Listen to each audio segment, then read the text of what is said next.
हे WhatsApp guys, कैसे हो? आशा करता हूं आप समझ होंगे। आज के इस बेहतरीन क्लास में आप सभी का फिर से एक बार स्वागत है। आज के इस वीडियो में आप सभी से बात करने वाला हूं कि चाल और वेग में क्या अंतर है। चाल और वेग में क्या अंतर है, बहुत ही शानदार क्वेश्चन है।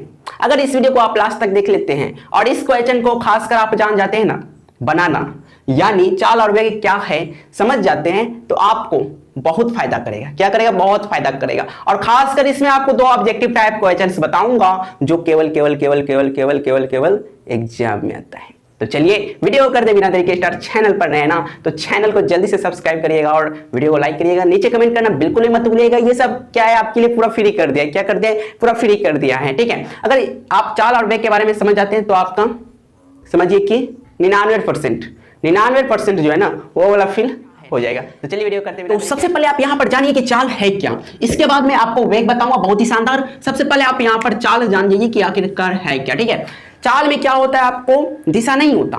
क्या नहीं होता? दिशा नहीं होता। केवल वस्तु की जो गति होती है ना, चाल होती है, वो पता चलता है। जैसे मैं यहाँ पर लिखता हूँ चाल, ठीक है, यहाँ पर चाल लिखा।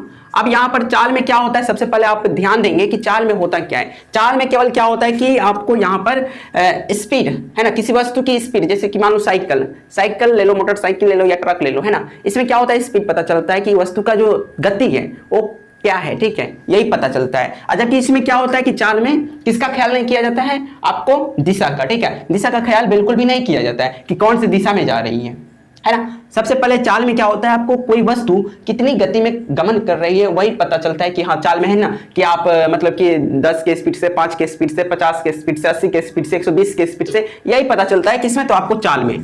ठीक, चाल में क्या पता चलता है कि कोई वस्तु कितनी गति से गमन कर रही है, आगे की ओर या पीछे की ओर। सिंपल, ये समझ गए। अब यहां पर मैं आपको बताता हूं वेग। ठीक है, वेग क्या है, सबसे पहले आप वेग के बारे में जान लीजिए। इसके बाद मैं दोनों का परिभाषा लिख दूंगा। ठीक है, आप यहां पर नोट भी कर सकते हैं, नोटबुक में उतार सकते हैं। देखिए वेग में क्या होता है, आपको चाल और दिशा दोनों एक साथ क्या होते हैं, मौजूद होते हैं। वेग में क्या होता है, आपको चाल कि वस्तु कितनी स्पीड में आगे की ओर बढ़ रही है। जैसे मान लो कि ये सरल रेखा है, कि ये क्या एक रास्ता है। ठीक है, अब यहाँ पर कोई वस्तु कितनी स्पीड में जा रही है, मान लो कि यहाँ पर कोई वाहन ले लो या कुछ भी ले लो। ठीक है, यहाँ से क्या हो रहा है, आगे की ओर जा रहा है। ठीक है, ये आगे की ओर जा रहा है। ठीक है, अब यहाँ पर क्या होगा कि वस्तु कितनी स्पीड में जा रही है, किसमें पता चलता है, चाल में। और जबकि वेग में क्या होता है, आपको चाल भी होता है, यानी कि स्पीड कि कितनी स्पीड से जा रही है, और इसके साथ साथ क्या होता है, दिशा भी होता है। जब हम साइकिल चलाते हैं, आप देखते हुएगा कि आप अभी साइकिल चलाते होंगे या बाइक भी चलाते होंगे, तो बाइक या साइकिल में देखते हुएगा कि आपको स्पीड भी बना रहता है। ये नहीं कि आप साइकिल को रोकते हैं तब दिशा मोड़ते नहीं ना, आप क्या करते हैं, सबसे पहले चलते चलते गति में भी रहती है साइकिल, आगे की ओर बढ़ती रहती है, और हम क्या करते हैं, उसका दिशा भी बदल देते हैं। जैसे मान लो कि मुझे मधुबनी से पटना जाना है, या मान लो कि मधुबनी से मुझे दरभंगा जाना है। यहाँ पर क्या है, मधुबनी है। अब यहाँ से इधर गया, फिर इधर गया, फिर इधर गया, फिर इधर गया, फिर इधर गया, फिर इधर गया, फिर इधर गया, फिर इधर गया, फिर इधर गया, फिर इधर गया, यहाँ पर आकर के क्या हो गया, ये दरभंगा आ गया, ये मधुबनी। समझ रहे? तो यहाँ पर क्या हो रहा है कि यहाँ पर स्पीड, कोई वस्तु में क्या होगा, गति होगा, तब तो यहाँ से ऐसे करके ऐसे करके ऐसे करके यू यू यू ऐसे करके यहाँ पर दरभंगा आएगा। यू ऐसे हवाई की तरफ नहीं ना आ जाएगा। तो यहाँ पर क्या होता है कि आपको वेग में क्या होता है, चाल भी होता है, यानी कि गति भी होती है, कि गति के माध्यम से ऐसे गया। इसके बाद क्या हुआ, इसमें दिशा जो है ना, यहाँ पर अब यहाँ से मान लो कि ऊपर की ओर, फिर इधर लेटा, फिर ऊपर, फिर लेटा, फिर नीचे, फिर लेटा, फिर नीचे, फिर लेटा, फिर नीचे, फिर सीधा। तो यहाँ पर आकर के क्या हुआ, दरभंगा पहुंचा। तो कुल मिलाकर के कहा जाए तो आपको याद रखना है कि वेग में आपको चाल यानी कि स्पीड और दिशा दोनों क्या होंगे, एक साथ मौजूद रहेंगे। हम किताबी भाषा में नहीं समझा रहे हैं, किताबी भाषा में समझिएगा, मुझे भी बहुत प्रॉब्लम हुई। ठीक है, इसलिए मैं आपको सोचता हूं कि अगर आपको आसान भाषा में है ना, अपने लैंग्वेज में या अपने भाषा में अपने तरीका से समझाऊं तो आपको समझने में कठिनाइयों का सामना नहीं करना पड़ेगा। इसीलिए मैं आपको अपने तरीका से समझा रहा हूँ, ये नहीं कि किताबी भाषा में समझिएगा तो समझिए कि समझने में बहुत समय लगेगा और कंफ्यूज रहिएगा कि वेग क्या होता है, चाल क्या होता है। इसीलिए आपको देखिए यहाँ पर वेग में सीधा सीधा मतलब रखिए कि आपको वेग में स्पीड भी होगा, ठीक है, और क्या होगा, दिशा भी होगा। जैसे यहाँ पर ले लो, यहाँ पर कोई आदमी है, यहाँ से जाएगा यू ऐसे करके दुकान पर जाएगा, फिर यहाँ पर आकर के दुकान मिलता है। तो अब यहाँ पर क्या हुआ कि स्पीड से गया, यू ऐसे गया, क्या हुआ, यहाँ पर दिशा बदल रहा है ना, दिशा बदल रहा है। इंसान तो यहाँ पर है, या मान लो कि कोई साइकिल यहाँ पर है, कोई वाहन है, तो स्पीड से गया यू ऐसे, यहाँ पर क्या हुआ, दिशा मुड़ गया, यानी दिशा बदल लिया।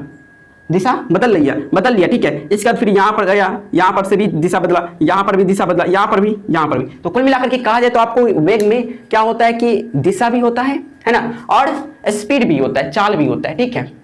दोनों एक साथ क्या होते हैं, मौजूद रहते हैं, एक साथ क्या रहते हैं, बंधे रहते हैं। ये चीज याद रखिएगा। जैसे मान लो कि कोई बंदा कोचिंग करने जाता है, क्लास करने जाता है, तो ये ऐसे करके सीधे नहीं ना चला जाता है। और हाँ, कभी कभार कोचिंग आसपास में होता है तो सीधे चले जाते हैं, लेकिन जो बंदे दूर से है ना, तो उनको क्या करना होगा, कभी इधर से जाना होगा, कभी उधर से। आपको बोर्ड पर दिखाई दे रहा है, हाँ, इधर से इधर से। मान लो कि यहाँ पर उनका घर है, ये घर है, ठीक है, मरैया है, जिसको हम कहते हैं कमरा है, ये कुछ भी कर सकते हो। और यहाँ पर क्या है, कोचिंग है, कोचिंग है। तो यहाँ पर क्या हुआ कि ये लड़का यहाँ से साइकिल से गया यूएसए, फिर ऊपर आया, नीचे आया, इस तरह से लेटा, फिर ऊपर गया, इस तरह से। मैंने अभी एग्जांपल के लिए दिया है ना। तो यहाँ पर क्या हो रहा है कि इधर से आया, इधर से, ये अपना दिशा बदल रहा है। सिंपल सा फंडा याद रखो कि वेग में क्या होगा कि चाल भी होगा, स्पीड भी होगा, और इसमें दिशा भी बदलेगा। क्या हो रहा है, दिशा बदल रहा है ना, बिल्कुल बदल रहा है। यहाँ पर आप रटो नहीं, देखो रटोगे ना, आपको मैं ये फिगर लेकर के क्यों बता रहा हूँ, चित्र देख करके क्यों बता रहा हूँ, मुझे समझने में बहुत परेशानियों का सामना करना पड़ा, इसीलिए आपको मैं ये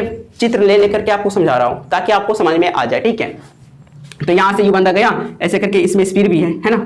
कोई वस्तु या कोई भी इंसान मान लो कि एक स्थान से दूसरे स्थान जाएगा, तो उसमें गति होगा, तब तो गति के माध्यम से ना। जैसे मैं यहाँ पर हूँ, मान लो कि मैं यहाँ पर हूँ, और यहाँ से ऐसे करके क्या किया, पैर को आगे की ओर ले गया। अगर पीछे की ओर जाना है तो पीछे की ओर करेंगे, तो ये क्या हो रहा है, गति कर रहे हैं ना। तो इस तरह से क्या हो रहा है कि यहाँ पर ये लड़का यहाँ से ऐसे गया, और यहाँ से फिर दिशा बदल दिया, ऐसे करके दिशा बदलते चलता जा रहा है, ठीक है। तो इसमें क्या होता है, वेग में आपको दिशा भी बदलता है और चाल तो मौजूद रहता ही है। तो आई होप आप समझ गए होंगे कि वेग क्या है। चाल में क्या होता है, केवल आपको वस्तु की कितनी तेज से चल रही है ना, कोई वस्तु कितनी तेज से चल रही है या तेजी से चल रही है। पहले प्यास लगी है, पानी पीने दो।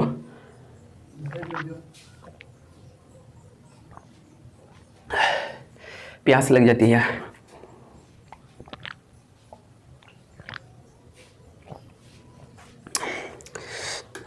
मन लगा के पढ़ो, ठीक है।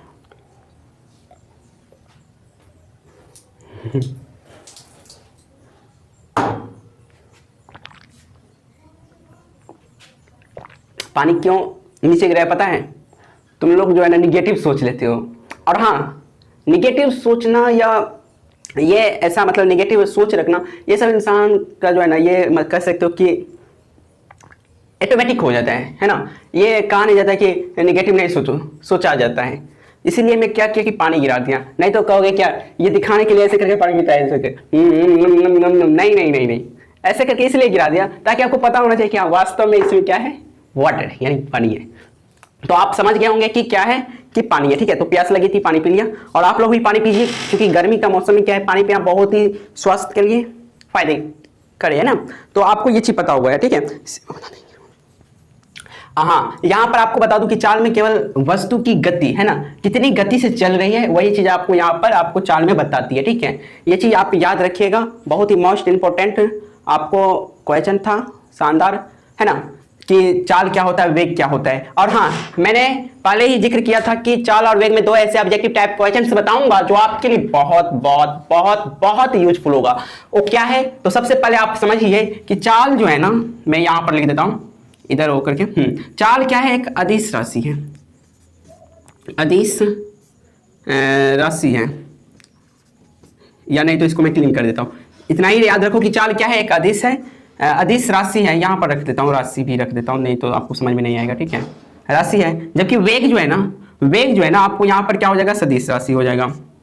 वेग सदिश राशि है। इस तरह से आप याद रखिएगा कि चाल क्या होगा, आपको अदिश राशि, एम आई राइट। चाल क्या होगा, आपको अदिश राशि होगा, वेग जो होगा ना आपको सदिश राशि होगा। ये चीज याद रखिएगा। दो ऐसे ऑब्जेक्टिव टाइप क्वेश्चन जो आपको ऑब्जेक्टिव में बहुत पूछता है, क्या करता है, बहुत पूछता है। आपको याद रहना चाहिए कि चाल क्या है, एक अदिश राशि है, वेग जो है ना आपको सदिश राशि है। इतना याद रखिएगा तो आपको यहाँ पर दो ऑब्जेक्टिव टाइप क्वेश्चन भी बन जाएगा। और चाल और वेग में आपको बोले कि क्या अंतर है, तो आप बता दीजिएगा कि चाल में क्या होता है कि वस्तु की गति कितनी गति से चल रही है वो पता होता है, लेकिन यहाँ पर क्या है कि चाल में दिशा नहीं होता। दिशा यानी कि ऐसे गया ऐसे मुड़ा, ये दिशा नहीं होता, वो सीधा चलते रहता है। जबकि वेग में क्या होता है, चाल और दिशा दोनों क्या होता है, एक साथ मौजूद रहता है, ठीक है। तो ये चीज आप समझ गए होंगे। तो अच्छी लगी है वीडियो तो लाइक करो, चैनल पर नए हो तो चैनल को जल्दी से सब्सक्राइब करो और कैसी लग रही है वीडियो कमेंट करके भी बताया करो, ठीक है। तो फिर मिलेंगे किसी नेक्स्ट वीडियो में, अपना ख्याल रखिएगा और पढ़ाई लिखाई एकदम मेहनत के साथ और एकदम तरीका से पढ़ो, ठीक है। एक एक कंसेप्ट क्लियर करके पढ़ो। आई होप आपको आज की इस शानदार सी वीडियो से आपको नॉलेज मिली है कि चाल और वेग में क्या अंतर है, और दो ऐसे ऑब्जेक्टिव टाइप क्वेश्चंस मैंने आपको करवा ही दिया। तो अच्छी लगी है वीडियो तो लाइक करते चलो और कमेंट करना बिल्कुल ही मत भूलना। तो फिर मिलेंगे किसी नेक्स्ट वीडियो में नए अंदाज के साथ, तब तक के लिए bye bye, take care, thanks for watching this video.